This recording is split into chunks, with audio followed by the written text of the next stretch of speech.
A ver, hoy vamos a apostar con una fórmula zoológica un poco extraña, porque vamos a tener una especie de chigüire con dos cabezas. Este sí va a ser un auténtico chigüire bipolar. Bicefálico. Bicefálico. Muy bien. Entonces, el señor Osvaldo Graziani y el señor Juan Andrés Rabel son parte del mismo animal. Sí, bueno, si hablamos Hablo, del chigüire, si hablamos del chigüire, sí. O sea, ese animal nos une bastante, sin duda alguna. Pero creo que somos distintos animales, por supuesto, como personas, cada uno. Él es un animal y yo soy otro. Una vez que estábamos trabajando en Sony, es que surge la idea de hacer... ¿Qué hacías en Sony? ¿Promociones? Yo escribía promociones y Osvaldo también entró en el departamento de promociones. Inmediatamente nos dimos cuenta que teníamos afinidades creativas. Osvaldo hacía un programa antes de nuevas bandas que salía en Puma TV. Exacto. Que a mí me gustaba muchísimo, pero no se lo decía. Porque éramos como competencia también. Yo era como el niño que estaba trabajando y no quería que me quitaran mi luz, pero en el fondo sí respetaba a Osvaldo creativamente y aún lo respeto. Creo que es mejor creativo que yo. Eso lo hizo ahorita. No, Eso es mentira. Ahora, Eso es falso. ¿cuándo les llegó a ustedes dos la idea de... Siempre fue todo en plan de humor, en ese código? Sí, yo siempre digo que yo creo que mi conexión con Juan Andrés estuvo como en dos niveles. En el humor, manejábamos como nos gustaban los mismos programas. El tema de querer trabajar en Sony en ese momento, que era un canal en ese momento que uno veía como ese canal que hacía las cuñas más interesantes y las campañas más divertidas y que tenía como una originalidad que no encontrabas en otro canal, era esa afinidad también por la creatividad. Pero también el otro elemento era el tema político, ¿sabes? Por distintas razones que en verdad no tiene mucha coincidencia una historia con la otra, pero venimos de familias donde se hablaba de política, el tema político siempre estaba en la mesa, el debate, el ser antiadeco, ¿sabes? Todo ese tema, o proadeco en otros casos. Y bueno, le viene una familia muy adeca. Exacto. No, Bueno, y mis abuelos eran los más antiadecos del mundo, ¿no? Entonces ¿Quiénes eran tus abuelos, Osvaldo? Mi abuelo materno que ya falleció, se llamaba Carlos Raúl Lemois, y era una persona que no estuvo tan metida en la política, pero le gustaba, ¿no? Y le encantaba Medina Angarita y todas las historias. Entonces era antiadeco. Sí. Y era un antiadeco de que me acuerdo que tenía un muñequito de Carlos Andrés como colgado en su mesa de noche. Colgado como si estuviera ahorcado. Como si estuviese ahorcado. Y era muy divertido porque él también era un abuelo con mucho sentido del humor. Y el otro, que de repente no tenía tanto sentido del humor, pero sí era un abuelo más involucrado en el tema político de verdad, de origen militar. Gracias a él, y siempre lo digo como una anécdota, yo conocí a Chávez cuando todavía no era presidente. Osvaldo Graziani, de ahí viene también mi nombre. Y era una persona muy en el tema involucrada en la política, pero desde el lado militar, que fue de alguna forma, aunque es un abuelo que adoré con toda mi alma y me enseñó muchísimo, antimodelé el tema militar. Fue algo que nunca me gustó y creo que ahí aprendí más de mi papá, que vivió a mi abuelo en el exilio, vivió a mi abuelo preso, vivió a mi abuelo secuestrando un avión para tratar de escapar de Venezuela. Y tuvo una infancia un poquito traumática, entonces... Bueno, según eso, este es un muchacho de una estirpe de extrema derecha. Exactamente. Bueno, cuando los militares eran de derecha. Exacto. Bueno, Ahora no sabemos de qué son, ¿no? Eso quiere decir que mi hija puede ser mejor amiga de la hija de Diosdado Cabello.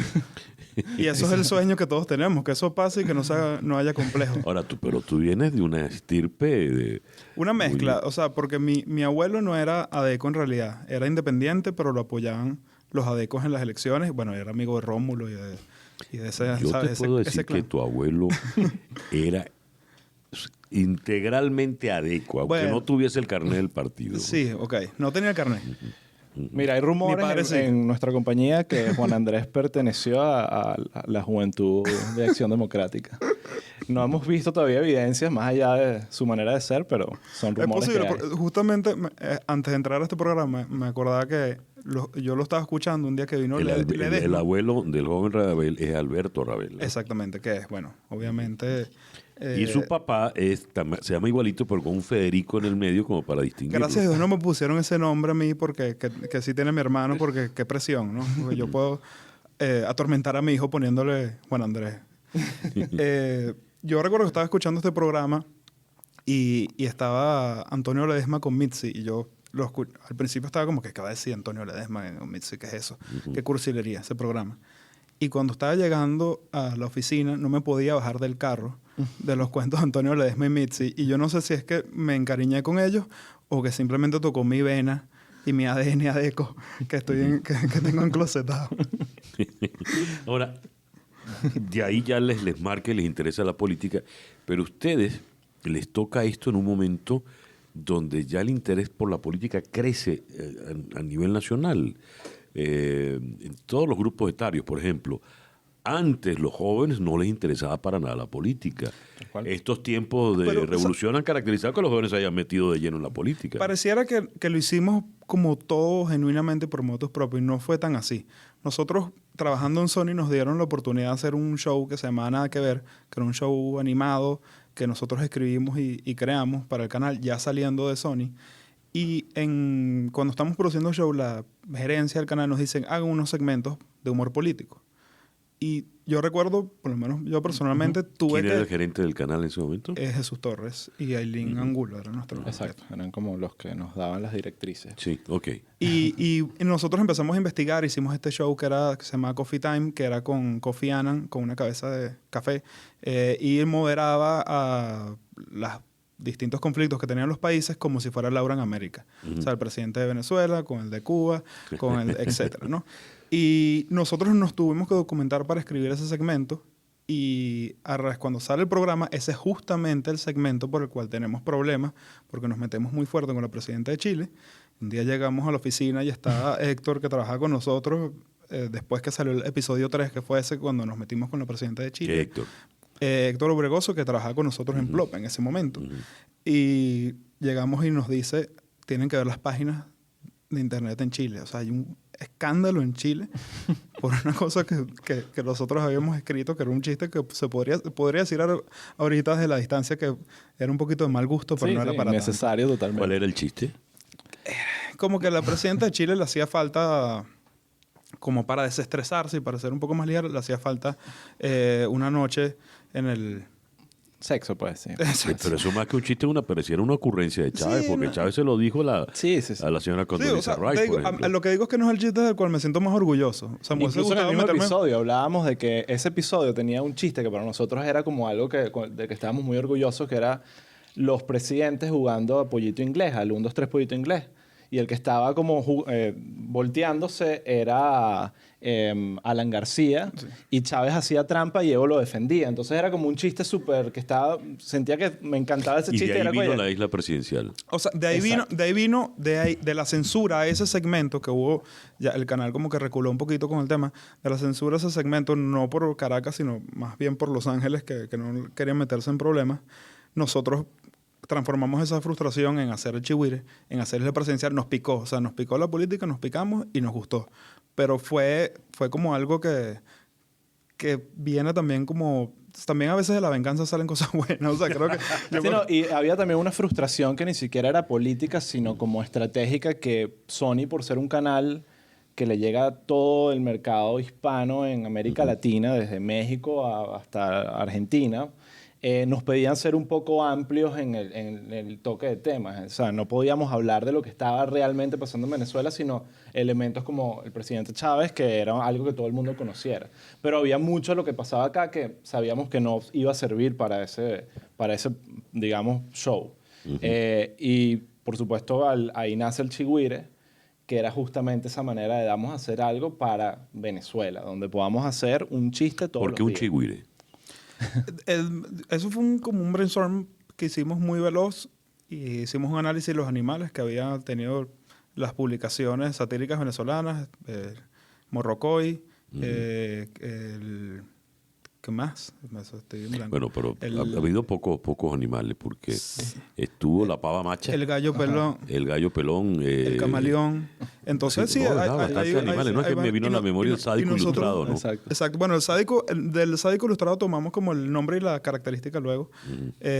Y escogimos el chigüire porque nadie lo había agarrado y nos pareció que tenía algo. ¿Cómo salió primero el chigüire? ¿Cómo lo empezaron a distribuir? Mira. ¿Qué fue primero, el chigüire o la isla?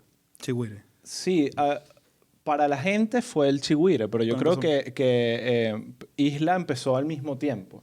Lo que pasa es que Isla era una serie animada y llevaba un tiempo de producir, porque la animación es algo súper costoso, complejo, y sobre todo cuando no tienes recursos, el proceso es muy lento. Entonces, en la medida que se nos fue ocurriendo Isla y fuimos armando como este proyecto, el Chihuire nació y creció y ya era popular. O sea, el Chihuire realmente creció bastante rápido.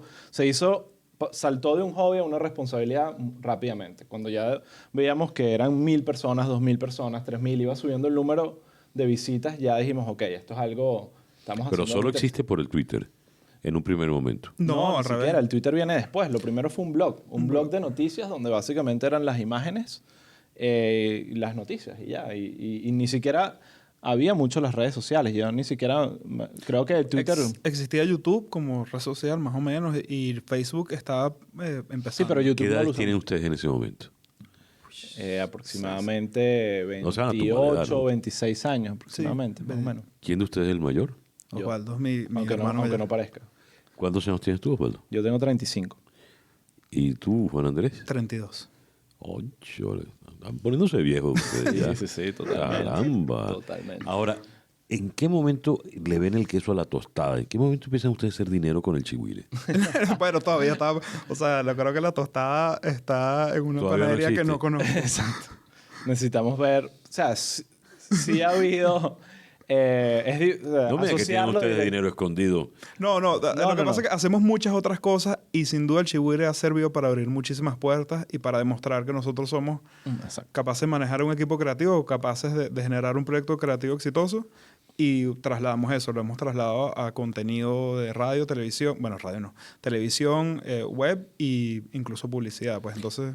Y en televisión están haciendo, me dijeron, lo del profesor Briseño. Exacto. Y se nos aproximó esta gente de un canal, digamos, digital, lo que llaman Vivoplay. IPTV, que es la gente de Vivoplay, que para explicárselo a la gente es como un Netflix, pero para el mercado hispano, interesados en que les hiciéramos una propuesta de contenido. Entonces desarrollamos este proyecto del reporte semanal, que es como un noticiero semanal con el profesor Briseño. Y de verdad la experiencia ha sido increíble y es una de esas cosas donde tú dices, el Chihuire directamente de repente no nos ha dado Pero los clientes, pero gracias al Chihuire Pero le hemos deben la armado- fama a Ramón José Medina, ¿no? Sí. Bueno. Sí, yo creo que bueno, él se la debe a él mismo, pero agradecemos que haya sido nuestro programa. Bueno, porque es que yo me enteré del programa del profesor Briseño después del escándalo de Ramón José, ¿no? Sí, sí. Sí, le pasó a muchas personas que no lo conocían y Ramón José nos ayudó y se sacrificó por nosotros. Exacto. Sí. Exacto. Y Así es la mood, así es la música. muy altruista. Mira, pero una de las cosas que yo recuerdo, eso te lo comenté a ti alguna vez, Juan Andrés, algo que llamó la atención cuando ustedes empiezan a hacer chistes políticos, en un momento de alta polarización, ustedes empiezan a hacer chistes también con la oposición. Se empiezan a meter con Ramos Alup, se empiezan a meter con... Ojo, siempre lo hemos hecho, siempre lo hemos hecho. Yo creo que una de las cosas Pero que... quiero decir, fueron los primeros que lo hicieron, Sí. porque antes... Sí. Yo más bien diría que el Chihuire que nace en el 2008 es una época donde estamos levemente despolarizados, considerando que estos han sido 15 años muy tensos. La época del 2007-2008, por lo Sí. menos la oposición tenía clara que el chavismo era mayoría en ese momento por la elección reciente y por el referéndum consultivo donde gana Chávez. Y la oposición también había tenido su victoria electoral, que le había hecho sentir también como su pertenencia en el país. Y creo que era un momento donde era posible hacer eso. Nosotros no podríamos nacer en el paro y hacer chistes Exacto. en el paro. Hubiese sido muy difícil, o por lo menos no teníamos la inteligencia. Mira, justamente estaba pensando que con todo este tema de la pregunta de si el Chihuire hacía dinero o no, ha habido momentos donde... ¿En que te he robado? No, eso siempre ha pasado, eso siempre ha pasado. Ha habido momentos donde ha surgido incoherentemente la idea de que el Chihuire muera. O sea, me acuerdo momentos donde estábamos como que si esto tenía sentido seguir dedicándole tanto tiempo a algo que tú te has imaginado realmente Sí, o sea, siempre un Juan Andrés sin el Chihuire. es una cosa bien extraña. O sea, lo he proyectado, cuando lo hago trato de llevarlo en números redondos, que si 5 años, dura 5 años, ya van 6, que bueno, 10. Tiene que ser 10 porque no te puedes ir a los 7. creo que forma parte de mí de una forma muy, muy, muy intensa y creo que sería muy difícil dejar o que muera o ¿Y dejarlo ustedes creen sin que desatendido. Walt Disney se llegó a plantear eso con Mickey Mouse? Sí, sí. ¿No? No, es que hubo un momento donde realmente... Sí, sí. Walt Disney se lo planteó. No, yo creo, o sea, la pregunta es si Disney en algún momento pensó si con él, con su fin iba a terminar también el concepto de Disney. Y una de las cosas que pasa es O sea cuando... que en la Venezuela del futuro podrá haber Chihuire World, algo así. Exactamente, ojo. O sea, si el conde hizo un parque, nosotros también podemos. O sea, nosotros seguro tenemos mejores ideas. ¡Upa! Pero le lanzó el conde. Dios, el conde te... ¿Sabes cómo, tú sabes cómo responde el conde, Sí, sí, no, Osvaldo. No, yo tengo un cuento... El conde sí verá yo que tengo no un tiene cuento con el pudor. conde increíble que fue una lección de vida que fue... O sea, yo nunca he sido fan de su humor, sinceramente. Y he tenido algunos, digamos, prejuicios con el estilo de humor que él maneja. Y una vez me tocó verlo en vivo, en un teatro, en un bar. Y obviamente estaba predispuesto a que no me gustara. Mira, y no pasaron, sin exagerarte, 15 segundos para que él me tuviese en la lona del ataque de risa. Es que O sea, el- y en 2 segundos me cambió todo lo que tenía, la opinión que tenía con él. Y ya he entendido también el tema de la comedia, que no es solo un tema de gusto, sino de cómo manejar el tema de la comedia. En verdad, el tipo es un maestro. O sea, Bueno, y el delivery es muy bueno. Sí, sí, sí. Y ojo, y sigo pensando que no es el estilo de humor con el que más conecto, pero como comediante y persona que puede apoderarse de una audiencia, de verdad yo no he visto algo igual. Creo que Milo Lovera es el único que puede competirle en ese nivel, de verdad.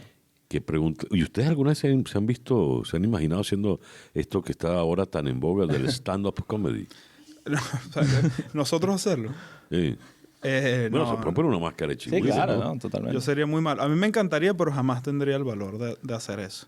A mí me ha pasado algo y que siempre lo hemos conversado, que obviamente hemos trabajado muchas cosas de humor y de comedia, pero yo nunca me he sentido un comediante. O sea, yo me siento una persona que sabe de comedia, que sabe escribir comedia, pero nunca me he sentido un comediante. Y creo que eso es lo primero que tú necesitas para poder pararte en una tarima. quieren que le diga que es empresario. Exacto. No sé.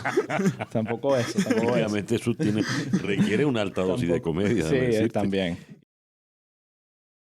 Una cosa que te moleste así de mí, que tú digas, uy, esto lo tenemos que corregir. Mira. Ojo, y no vine preparado. No vine preparado. Es que ahora Pero son lánzale 8 duro. cosas. Una de las Lánzale duro. cosas que más me Descárgate, molesta Osvaldo. de ti, para no hablar de Juan Andrés, sino más directamente, es también una de las cosas que más admiro, y ese ha sido uno de los grandes conflictos de nuestra sociedad, que Juan Andrés no tiene filtro para decir lo que piensa. Entonces él puede realmente en una reunión creativa fulminar a todo el mundo y dejar a nadie con un interés de hacer creatividad por el resto de su vida. Ujú. Pero por otro lado, esa sinceridad en estas cosas se aprecia, porque hay veces que ser políticamente correcto te lleva a tomar decisiones incorrectas. Entonces, eso es una de las cosas con las que más a mí me ha tocado lidiar contigo. Tu profundo nivel de sinceridad para decir las cosas en las cuales probablemente Pero en el ¿qué? 90% de los casos tienes Bueno, la no, razón. no, Pero ¿qué te dice Juan Andrés? Osvaldo, esto que se te acaba de ocurrir es una M15 puntos suspensivos, Sí, sí, sí. así por el estilo. Pero Y eso, ahorita eso es ya normal en una cuestión, reunión. no sé si paternal o de hermanos, que me pasa que lo veo como él lo hace con los demás. Y ya yo pasé por ahí, yo tengo ya 8 años. Entonces, para mí, yo puedo tener sesiones paralelas con Briseño de que hablemos de Juan Andrés y digamos... digamos todo de él para después decir, bueno, pero tiene toda la razón, sigamos adelante y vamos y lo quiero en el fondo. Sí, me falta el filtro ese. Entonces, es un tema. Lo bueno es que me hace a mí quedar como el buen policía Bueno, con el resto del equipo. hace poco tuvimos una reunión con una persona con la que estamos trabajando que es muy, muy chévere y al finalizar yo dije 3 estupideces, qué sé yo, en la reunión y al final me dijo, siempre manténlo al lado. Siempre manténlo al lado tuyo porque te hace falta Osvaldo. Ahora, ¿cómo, por ejemplo, cuando estructuran a Briseño, por qué escogieron a Briseño? Mira, con Briseño fue algo particular porque de alguna forma ya nosotros estábamos cocinando un formato como ese. Queríamos hacer un noticiero que obviamente, entendiendo el Chihuire, inclusive las referencias que nos gustan y cosas que vemos que no se hacen en Venezuela, sino en Estados Unidos, por ejemplo. ¿Qué tipo de cosas? el Daily Show, el Colbert Report, que son estos formatos de noticiero político, de corte político, pero en canales de comedia, como Comedy Central, que han sido muy exitosos en llevarle la política y la agenda política y temas políticos a gente joven. Entonces queríamos hacer algo así, pero nos faltaba lo que llaman el frontman, pues el personaje. Y a través de... bueno, Briseño fue profesor de nosotros en la Católica, pero yo creo que él ni se recuerda de eso, probablemente. No éramos mujeres. Exacto, no éramos mujeres. Ah, caramba. Eso no le va a gustar a Briseño, pero le vamos a decir, escucha el programa. ¿Y eso Tenemos un por qué? mensaje. A ver, No, pero sigamos. No, abrimos paréntesis. ¿Cómo es eso? ¿A que tú qué? Tú estás aquí en la Bragamérica, ¿no? Bueno, Tú fuiste el que le dijiste el comentario. Pero yo entiéndelo. ya era como un comentario, un inciso. pero menudo inciso, mano. El inciso del farucero y el tuyo. Yo solo puedo decir que Briseño es un hombre que está muy enamorado de su esposa en este momento. Se han pasado años también, ¿no? Han pasado unos años. Yo no sé si eso fue peor. Bueno, entonces empezamos a tener otra vez una relación con Briseño a través de unos muy buenos amigos que trabajaron en el Chihuire, como Led Varela, José Rafael Guzmán, que son personas que están trabajando con él en Los Hijos del Ocio. Y un día nos hizo clic y yo me acuerdo que me acerqué a Juan Andrés y le dije, creo que el hombre indicado es Briseño. Incluso nos pasaba que sentíamos que era esa persona que no sabíamos por qué no había explotado ya. ¿Sabes? Como que estamos agarrando a alguien que ha debido explotar hace 5 años, así que aprovechemos este personaje, porque Briseño es un personaje.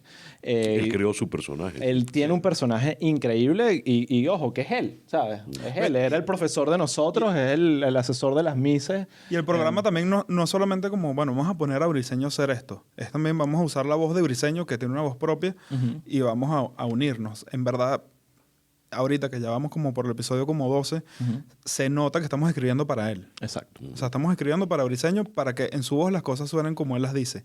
No es, ven, Briseño es esto, para nada. Él es... Sí, no es un actor que viene y lee el guión. Él está en las reuniones editoriales que hacemos todas las semanas para definir los temas que queremos tratar.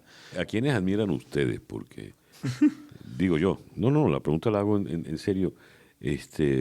Porque dijiste que no te gustaba el humor del Conde del Guácharo, Osvaldo, pero un día lo fuiste a ver y a los 15 segundos ya estaba sí, claro. soltando la carcajada, ¿no? ¿A quién más admiran ustedes? Depende de en qué nivel. Yo Digo, si admiran a alguien, ¿no? Sí, no, pero claro. por supuesto, ni que fuéramos qué. Pero no sé ni que fueran qué. No, mira. Otrova Gómez, yo lo admiro muchísimo. Fuera Woody Allen, Ricky Gervais, Osvaldo, tú eres un enamorado de Larry David, el guionista y creador de Seinfeld. Colbert también, de Stephen Colbert, un comediante que me parece genial. Pero acá uno de los personajes, y siempre lo digo... Ese es el Colbert Report. El Colbert Report. Y él como personaje y como incluso analista político, de verdad es una persona, por lo menos para lo que hacemos nosotros, una persona que tenemos que seguir y ahorita va a empezar a ser host de CBS del Late Show, ¿no? El que era de Letterman. No, el Tonight Show. El Tonight Show, exacto. Late Night, no sé. Y no, el Tonight es el de Jimmy Fallon, exacto. Es el de CBS, ¿no? Que es básicamente va a ser el heredero de Letterman, que es en Estados Unidos un monstruo. Entonces, y eso habla un pelín de lo que ha logrado en su carrera. Pero otro personaje que para mí, venezolano, yo he crecido con su humor, que eso es algo también súper importante, es Emilio Lovera, que es ese personaje con el que yo vi Radio Rochela, mi adolescencia y para mí la mejor época. Cada quien dirá que la mejor época fue la suya, pero yo lo que viví todos los personajes que él hizo. Y después de la experiencia que tuvimos con él y el privilegio de trabajar primero en el show que hicimos para Sony en Nada que Ver, que fue donde lo conocimos, y después en Isla Presidencial. Y descubrieron ese talento único que descubrimos tiene. no solo al talento, sino al personaje. Ese es un personaje loquísimo y fascinante. Y que conoce mucho de humor, además de delivery y de timing. Nosotros hemos aprendido muchísimo de él, no solamente a escribir. Explícale a nuestros oyentes qué significa humorísticamente hablando delivery y timing. Delivery es la forma como el orden en el que dices el chiste. El orden para que dé la mayor cantidad de tiempo. Emilio Lovera, muy temprano, escribiendo Nada que Ver, nos dijo, leyó unas 3 líneas que le tocaban y él nos dijo, la última línea está de más, porque el chiste está en la segunda. Todo lo que digas después del chiste es inválido. Y eso es eso no lo puedes discutir. Eso no informa, o sea, es una regla que está escrita en la historia de la humanidad, no hay forma de discutirla. Y a nosotros nos enseñó Emilio trabajando, tuvimos la suerte de tener ese posgrado pagado. Y otra cosa que nos dijo que recuerdo mucho, estábamos tensos con un chiste, no sé si fue nada que ver, una isla presidencial. Estamos un poquito tensos y él nos dijo un consejo que ha permanecido, que es, no importa lo rudo que sea el chiste, si da risa, no te pueden hacer nada. Si da risa, es imposible desarmar. Y son consejos y... ¿Y cómo saber que algo da risa? Bueno, eso también es bueno, pero uno su lo arte. prueba. En casi todo lo que uno hace siempre tienes una audiencia de tipo focus group, ya sea tu propio equipo de guionistas o sea un comediante que se metió en un bar pequeño a probar material. Siempre haces esa primera prueba para saber. Muchísimos comediantes de los que uno ve ahorita en estos shows enormes han probado chistes y les ha ido horribles. Yo tengo cuentos de amigos que han ido a ver a Seinfeld probando material y diciendo, ok, este chiste no funcionó, vamos con el otro. Pero me llama mucho la atención porque trabajar con el humor, vivir de hacer reír, debe ser muy complicado. Yo escribí televisión muchos años y honestamente me resultaba más fácil poner a la gente a llorar, ¿no? Claro. Bueno, estoy seguro que el Chico hubiera puesto a gente a llorar también, estoy seguro.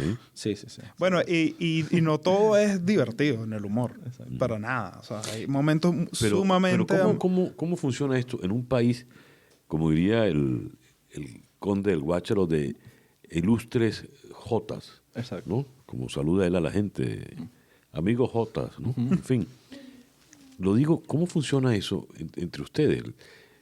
El otro día me llega por internet un chiste de la selección de Haití, de fútbol, en el momento que están escuchando el himno nacional antes de comenzar el partido de fútbol, y lo que sonó fue la marchantica de los helados.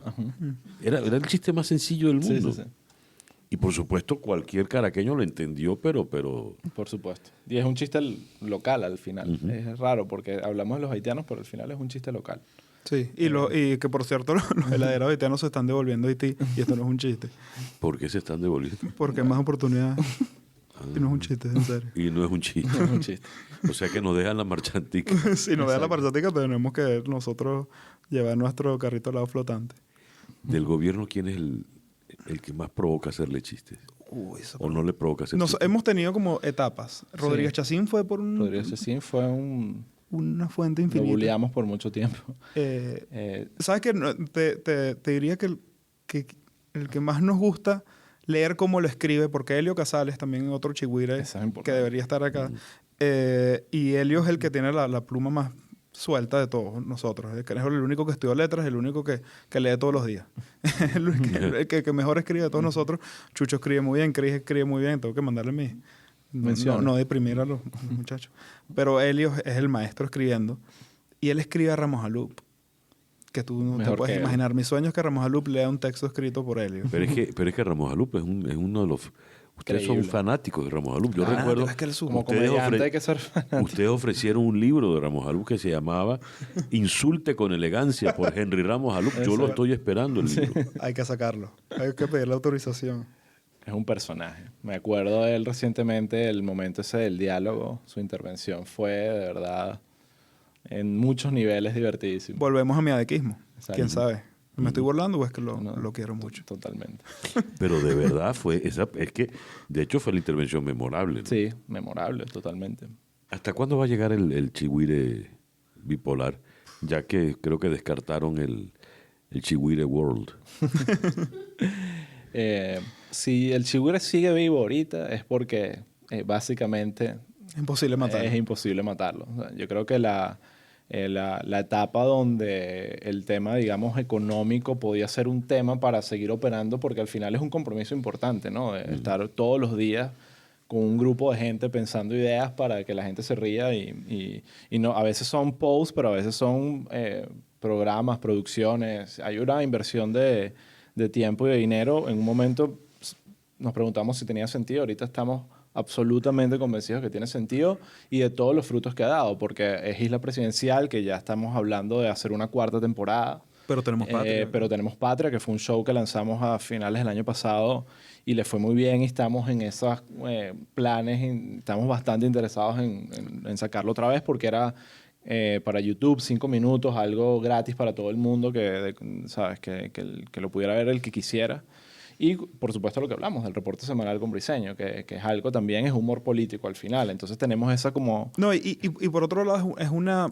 Sirve para venderte y también sirve para atraer talento, porque si tú tienes buen talento trabajando en el Chigüire y estás haciendo humor de calidad, se te acerca los jóvenes talentosos que quieren trabajar en el Chigüire. Es una forma también de no sé, de Bueno, monopolizar el humor. La última pregunta, y el Chigüire nació en la revolución y funciona por la revolución. ¿Y si les cambian el gobierno? Me encantaría meterme con el presidente Leopoldo Capriles. No, yo creo que incluso lo que hablábamos antes, nosotros hemos sido y hemos tenido incluso comentarios tanto de voceros de la oposición como del mismo gobierno de que les gusta el Chigüire porque nos metemos con todo el mundo. Entonces, obviamente, va a cambiar y la dinámica va a cambiar si tenemos otro tipo de gobierno, pero también tendremos, estoy seguro, suficientes razones para hacer chistes todos los días. ¿Y te imaginas la posición que tendría ese gobierno? Exacto. Ahí también es material. Me llama la atención, ustedes son jóvenes, de verdad. Se me había olvidado ese detalle porque les acabo... Pero nos diste viejo antes. No, pero es que les acabo de soltar una pregunta que llevaba como una carga de profundidad. Y ustedes la asumieron con una dosis de optimismo altísima. Yo les dije, ¿y si cambia el gobierno? Ustedes lo asumieron como sí, pues bueno, perfecto. El detalle está en cambiar el gobierno, ¿no? Claro, totalmente. Sí. Totalmente. Nos quieres deprimir ahora. O sea, No, es que es la primera pregunta que he hecho a la que no le han... Les quiero agradecer inmensamente que hayan venido en la mañana de hoy. El Chigüire hoy sí fue bipolar, más bicéfalo que bipolar. Exacto. Osvaldo Graciani y Juan Andrés Ravelo. Gracias por venir. Muchas gracias.